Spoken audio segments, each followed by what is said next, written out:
Guys, when you saw a family who have got a lot of money, those people, most of the times, they have got a lot of dramas. We don't even know. And those people who have got a lot of money, they've got a lot of dramas. Even in their marriages, they are not healthy. We don't even know those people who have got a lot of money.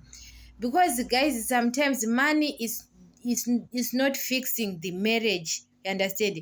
You have to fix your own relationship sometimes, because you can say you have got a lot of money, but your marriage is not healthy, your family is not healthy. Because, guys, those people who have got a lot of money, we don't want to lie, there is a lot of dramas, a lot of drama.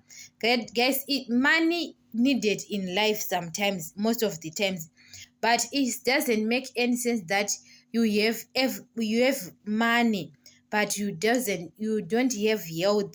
You understand? Because, guys, most of the time we don't even know, because God can't give you everything.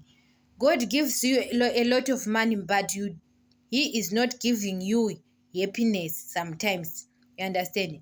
Because God can give you health marriage, but you don't have enough money. It's not balancing.